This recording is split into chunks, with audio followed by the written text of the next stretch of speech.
So you think she's fabulous in bed, and after dating a year or two, you decide to strive in the ultimate consumption accelerator, marriage, and a litter of kids. Marriage is one of the most important steps in a couple's relationship, and it's also one of the main goals when starting a new one. But what if I told you that it can also mean the biggest mistake for your financial plans, and that if not planned, it can become the biggest loss of money you will ever have? Well, in this video, we'll be diving into the other side of marriage that is not shown or told by anyone else, such as the legal implications and the economics involved in it. So let's not waste any more time.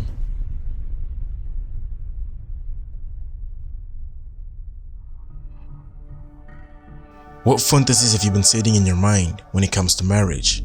Hundreds, perhaps thousands of people smiling as they look at you and your then husband, a perfect event where a couple lives happy ever after. Hollywood marriage is the ultimate fantasy seeder and twist of the reality. In Hollywood movie scenes, marriage is always represented as a perfect event, something headlining the Wall Street Journal and stopping Earth from spinning. The process behind it all, the possible consequences of it, the money spent on it are all swept under the carpet where thousands of people stare whilst drenching huge smiles as they look at your faces. No finance perspectives, no legal implications, nothing. Just a decision, a priest, a party, and the rest remains in the hands of love. As a result, millions of people fall into this fantasy and walk around getting married hoping that things will turn out the same way as they do in movies. And when it doesn't happen, it gives that feeling of disappointment, sadness. It's like your expectations have been betrayed, as if something or someone has lied to you your whole life. It's like you've just discovered the truth about Santa. And you're right. You really have been deceived your whole life. Involuntarily and unconsciously, you have been fed by fantasies. From childhood, adolescence to adulthood, all you saw was the perfection that exists in the marriage. The bright side of the coin was all you were shown, from Disney's princess-inspired dresses to royal palaces where the wedding should take place. And the truth is that none of this is true, or at least not for most of us.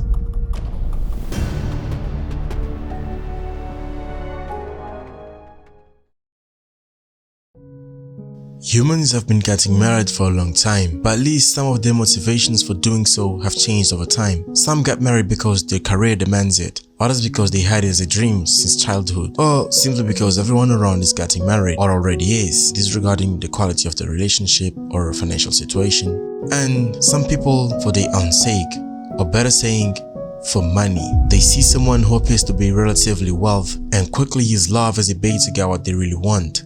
The money. They get married, they sign the property union agreements, and after a while, the news headlines are all about the separation. However, after the separation, the bait brings the desired result. For some, exchange of affection, attention, and empathy, love. One of them leaves the marriage with rivers of money and maybe some goods or real estate, and the other carries with him the frustration of having trusted someone for years who was only with him out of interest in his money. What's left?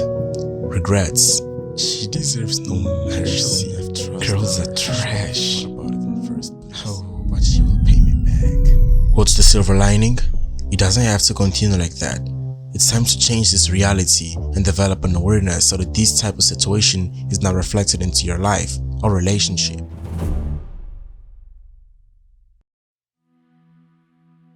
Before you say, "Will you marry me?"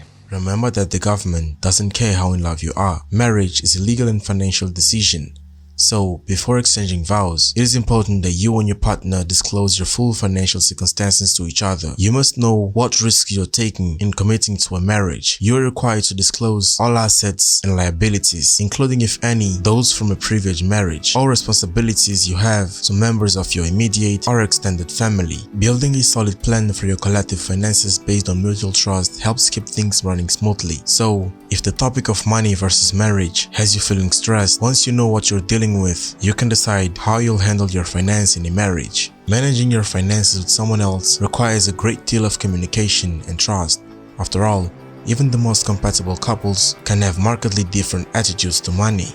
According to a 2016 study made in Brazil, majority of the problems in a couple's relationship are caused by conflicts involving money. According to the same study, almost 40% of the interviewed women assumed that the main reason for the conflict involving money was in the way one chooses to spend it. Now, point here is conflicts between couples involving money are related to emotional matters, because Each of the spouse joins a marriage with his or her personal history when it comes to money. Each of them grew on different families and developed a different significance to money. While in one family, the habit is to save money for investing, in other might be different. The way money has been taught to you impacts a lot on how you will treat it today. If you grew up in a family in which the philosophy was that money is a tool that must be invested in order to enjoy the most, and you find someone who grew up in a family that thinks that money was made to be used and it must be done immediately, chances are that conflicts involving money will ruin the relationship, because while one opts for keeping money for investing, the other one burns every piece of money on random consumes. Brands, products, service, and so on. YOLO, TGIF, or FML mindsets make it hard to develop an investing discipline or attitude. In such mindsets, why to postpone a happiness you can get today, right now, by simply swiping a debit card in a POS machine, and as a result, after some years or perhaps months, all money is gone. No savings account, no money for insurance renewal, leaving no edge for emergency cases. And here is when the conflicts are often. It is not that him or her is not a good person. The real problem is that the mindset of one of them or both has immediate consumption as a fool for happiness, while the other one opts for saving for future investments. In such type of relationships, a conflict is absolutely more likely to occur, since in a way, the couple has serious disagreements when it comes to money.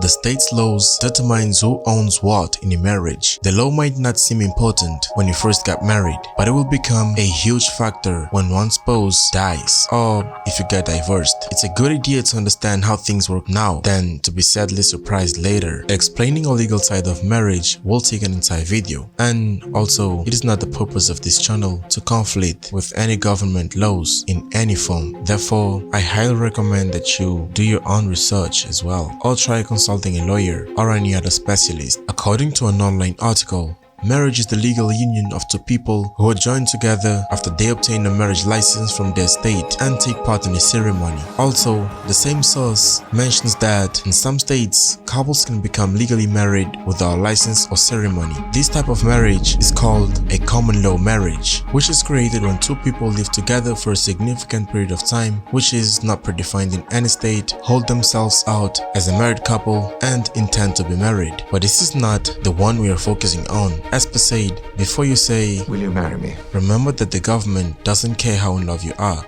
Marriage is a legal and financial decision. So, before exchanging vows, it is important that you and your partner disclose your full financial circumstances to each other. As posted in findlaw.com, being legally married means that your spouse's income and debt are now yours. If one of you runs up a huge credit card bill, you're both on the hook when bills come due. And this can lead to some relationship problems, assuming the couple aren't totally aware of such things. As you can notice, on the surface, marriage might seem to be all about love and happiness, but if you look on a deeper level, you might notice that it's much more than an emotional commitment, and often involves financial and legal applications. Once again, before you even think about getting married, it's seriously recommended, or at least I recommend, that you make some good readings about the possible consequences of it, or you can just hire a lawyer just to make sure you're up to what comes after the party, all the people smiling at you, and all money spent. Remember that everyone enters into a marriage with the belief that it will last forever, but roughly half of all marriages end in divorce. Therefore, it makes sense to take precautions with respect to property and your financial future. As a singular person, marriage can be a very complicated subject. If you are unaware of it, doing some research on the topic can be very helpful for you, your relationship, and sometimes your pocket. Unless you are one of the Silicon Valley guys who was touched by medias in childhood, sticking to a wedding budget may reveal itself to be a very great plan. Once you start researching wedding costs and talking to vendors, you might notice that the magical event you or your wife has imagined costs double or even the triple that what you expected or can afford. You then have to choose whether to go into the debt, reduce expectations, postpone the event, or get creative, or maybe do a little bit of three. Does the wedding have to be from Friday to Saturday? Do you really need to have 400 guests? Do you really need to pay lots of money for a Rolls-Royce Phantom just to take you to the marriage? Well, I'm not advocating that you shouldn't get married. Luckily, I don't have such power. Marriage and children could be the most important part of your human experience. But I just think that it is worth waiting until you have discovered your true self, until you're indeed prepared for it. When you can give your spouse and kids everything you've got, not just a kiss on the cheek, a luxurious event sitting atop a pile of debts, and a weekend. Thanks a lot for coming to the end of the video. I really hope that this video was of profound value for you and it helps you in any way during your life. Well, with nothing else to say, as always, wish you a really great day and I'll see you in another video.